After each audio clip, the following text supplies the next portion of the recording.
calling us now. Scrappy used equipment. Oh, Clint at CNC Equipment, how are you doing? Well, of course I've got a TD25G ripper in stock. This weekend, it's supposed to rain an inch tomorrow. Yeah, we'll get that off for you. Yep. Alrighty. Thank you, sir. Well, looks like old TD25G is coming in handy. Clint at CNC Equipment, you guys may have seen, has a beautiful TD25G. Very similar to ours, except that it has reverse and taller grouser pads and a nice shiny paint job. But it doesn't have a ripper, and it needs one. So we're gonna pull the ripper off ours. I sold that to Clint. It's gonna leave on Monday. The only problem is it's pretty nice out right now, but it's also 8 o'clock on Friday night, and tomorrow's gonna rain an inch, and Sunday's gonna be snowy and cold, so let's at least get started on taking that thing off there tonight. We'll see how hard it treats us, and also this is gonna give us some clutch disc money, I'm saying, for the TD25. Really don't see us needing a ripper, but it is funds for the repair of the transmission on her. Well, let's see how big of a job this is.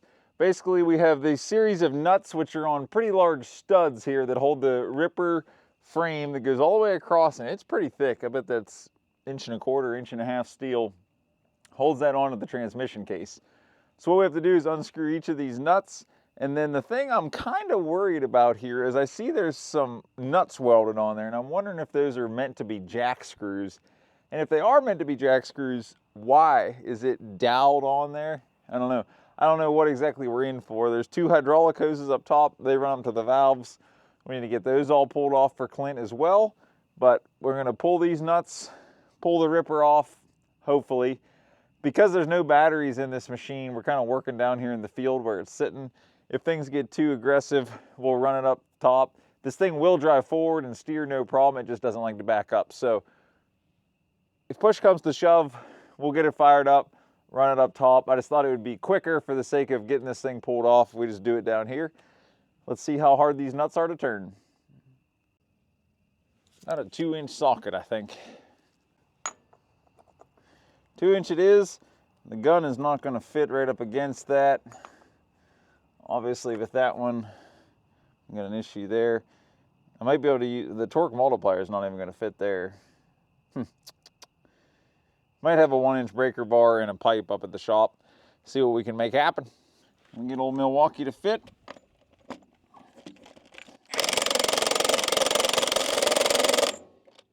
Yeah, right.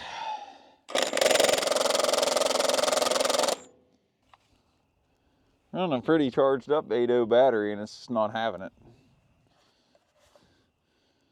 But the 12.0, it's also 3 bars.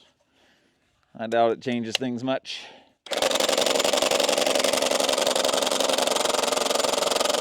Scrap. I have to gear up. I'm try some brute force here. All right, so this is like a 10-to-1, I think, torque multiplier. So you can see it's 3/4 drive in, 1-inch drive out. Let's see what we can make happen. Oh my God. Yeah, I think torch is coming up. Yep, I think these are all getting cut off. Well, unfortunately, I guess we're gonna have to go grab some batteries, get this thing fired up, run it up to the shop where we have torches and other help, and we're probably gonna be playing with this thing in the rain tomorrow. So let's try to get done what we can. Now the world's most way overbuilt seat. Forget how exactly we did this. This thing is way too heavy. And the batteries are in this extremely convenient location.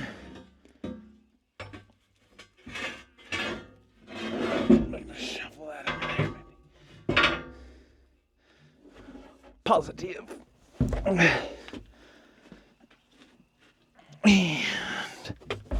negative.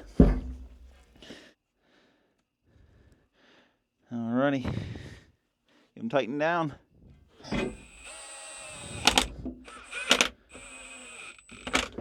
Get this guy slid over. Yeah. Yeah.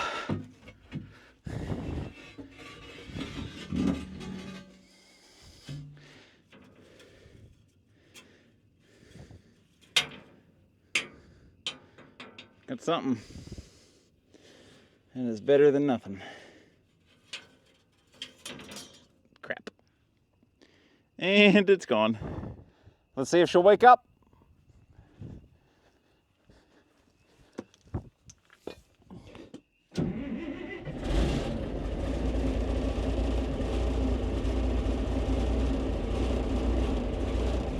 Woo!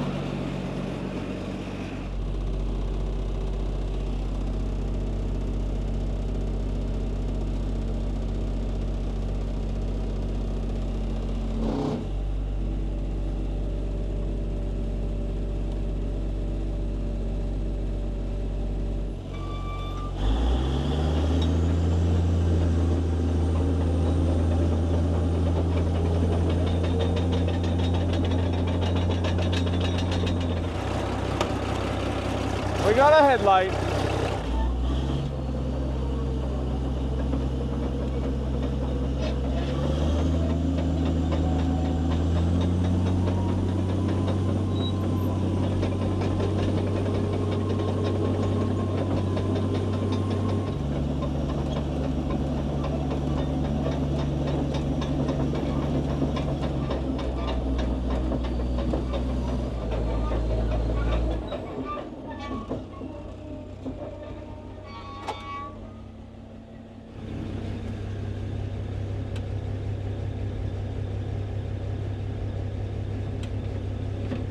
Well, now that we're up here on the gravel, we can get a little bit more aggressive on this thing. I think to start with, I'm just going to take the torch and try to heat these nuts up real hot and see if I can get them to turn at that point. I'd rather not start cutting.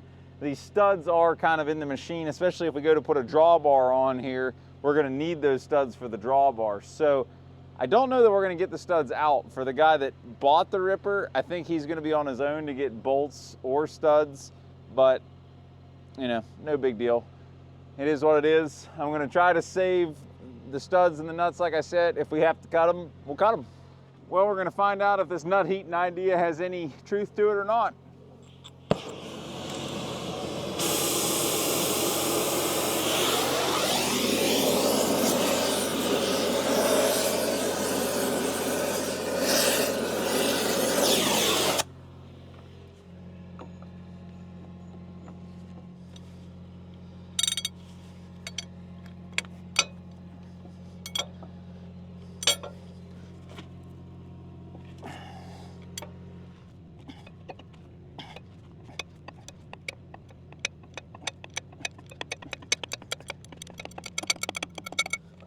Beautiful. We have these 4 bolts that run up the side, studs, I guess. And then inside here, there's at least another one. Oh, and another one at the bottom. Oh, man. Keeping it interesting for us. I have a 2-inch wrench. It'll fit in there behind it. But now, unfortunately, I don't have a great way other than maybe the forklift and a strap to just really give it to her on that. Maybe just come in underneath here with a fork and lift her. Let's tell ourselves we ate our Wheaties. Yeah. Whew. Don't think so.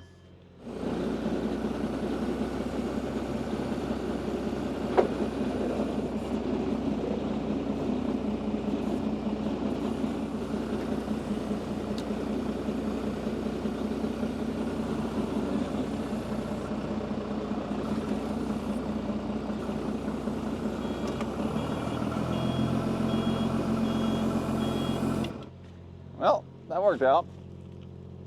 Still not quite to that point.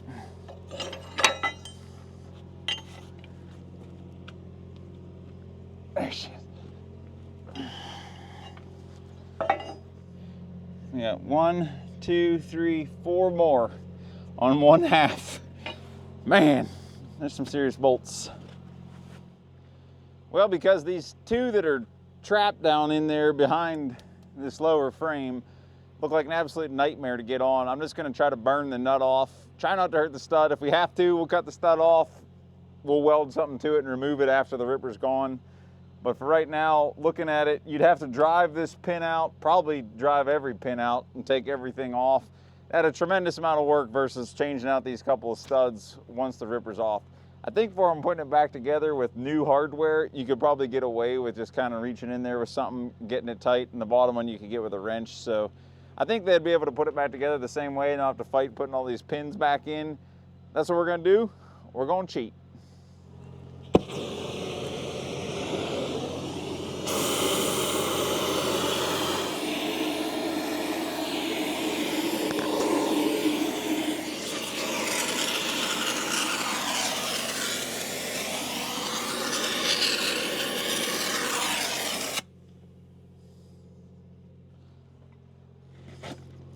Well, here's this beauty I've created. And we're getting it driven off there, I think.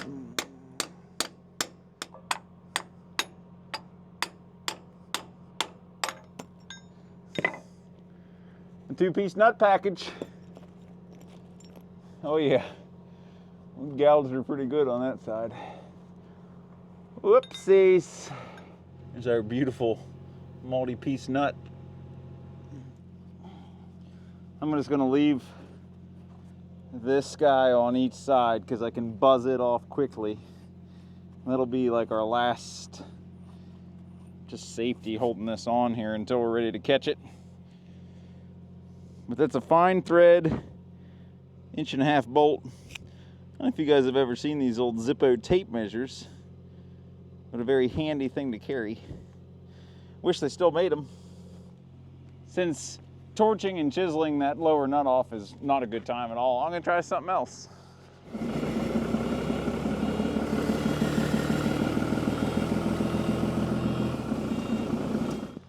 Looks like she turned. Oh yeah, much less work.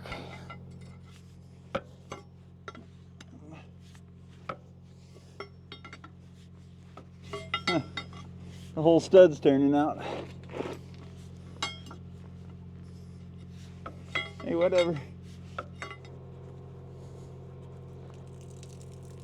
Huh.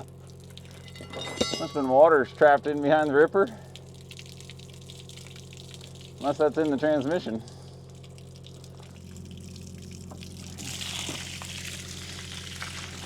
Yep, that's the transmission draining. Oh. Well, there's a lot of water to be in there. Wonder if this is where the water's getting in at. Getting rid of this ripper could be the cure to the water in the transmission on this thing. That's what killed it. And it's just starting to rain now. At least we got all the lower bolts out while it was dry. I guess we're gonna call that a night because it is after 11 and I'm tired. And we'll be back at it in the rain tomorrow or in the snow Sunday. Well, 2 days later, now the snow's flying on us, so this is March weather here. We're gonna get the ripper pulled the rest of the way off today because it's getting picked up tomorrow. So it seems like the easiest solution to the issue of the stud coming out is just to cut it off with a torch and leave it for now. That way we don't have to swap it and have oil, watery oil draining out of there. Of course, it's the most fun place to cut.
D9 size. I think it's D9.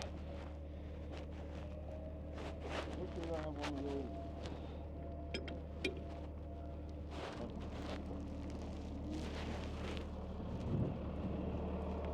Right up to the median.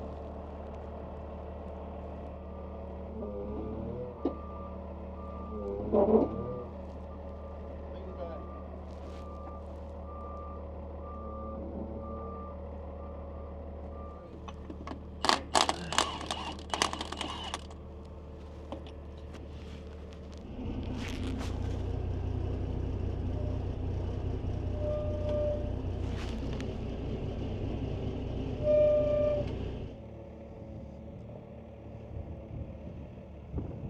Little wobbly out at the end of the forks there.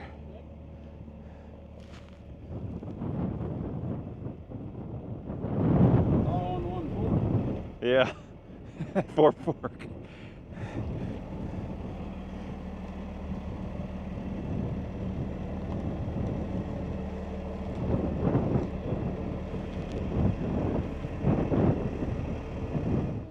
So now the ripper's out of the way, we got to finish getting these guys their hoses that run up to the valve bank.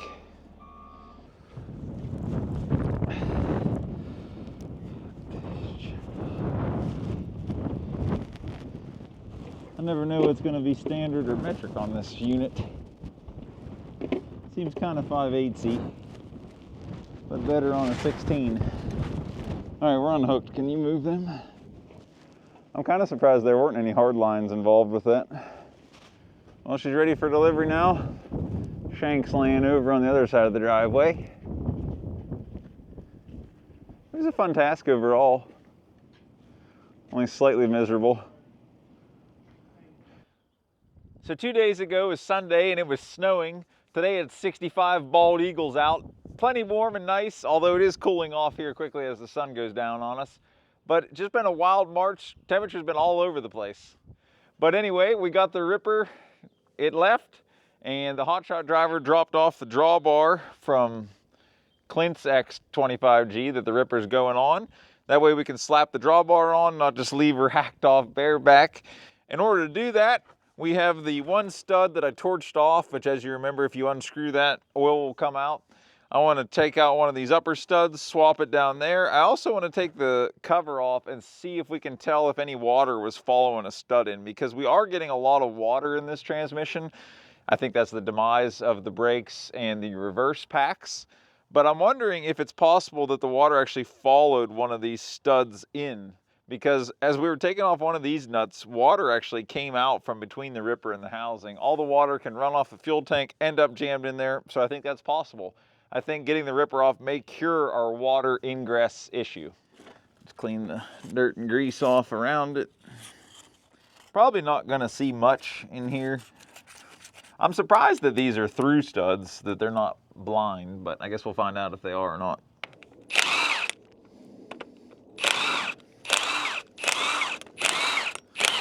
I think that's the exact same cover they use on a TD15. Yummy. All right, you guys are going in. I do find it interesting that this is a fabricated housing and not a cast housing. I didn't realize that. I do not see any rust-stained areas, though. Oh, what do we got up here? Those are the hoses that go in and drive the clutch packs.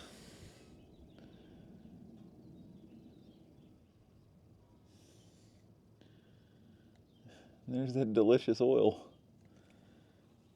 Does anybody want a milkshake? I wonder if those are the brakes right there, if we can see how much lining is on them. What does that brake lining actually look like? Is it really out of brakes?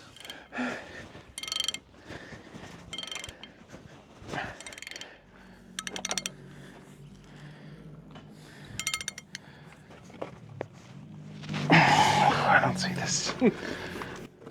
Just winding out of there.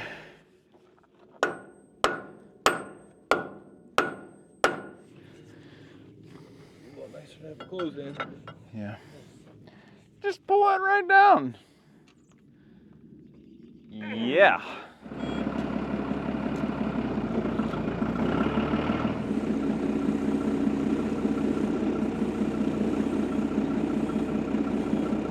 Is it turning the nuts or turning the stud?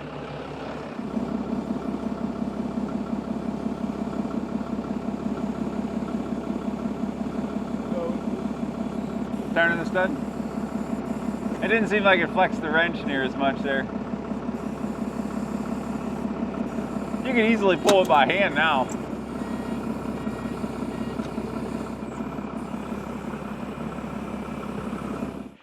Well, can you turn the wrench to there and then and use that as a stop to loosen the nut? Let's see what you got. That's impressive that you flexed the 2-inch wrench.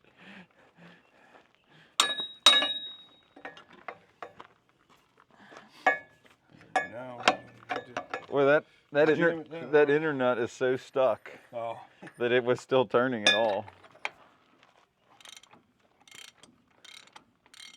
Let him set back in. That's pretty bolt. Yeah. 1.5-inch stud. That is 90% water. This poor transmission.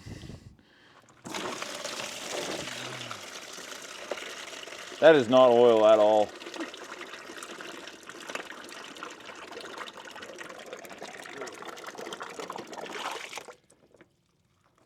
Where's all this water coming in at? Should just Loctited her up, stuck her in there and let her sit.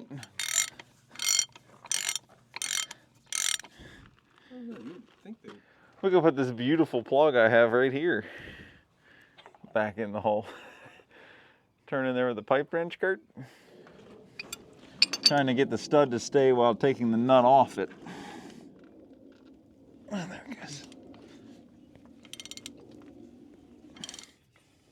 Go right past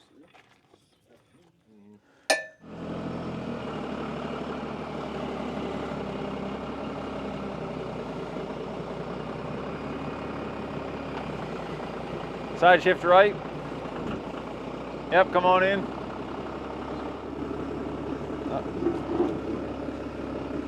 Beauty, Clark. Still at your place, right? Or did we bring that wood sock? That's our super quick drawbar installation. So I only put 2 nuts on this drawbar. That makes it easier to take off when we do go to fix this thing at some point in time. That way you can stand there, get in things a little bit easier. But all in all, I think it looks 100 times better with the drawbar instead of that giant, goofy looking ripper, not gonna lie. It's ready to shove back down over the hill and wait for her turn again. Thanks for watching.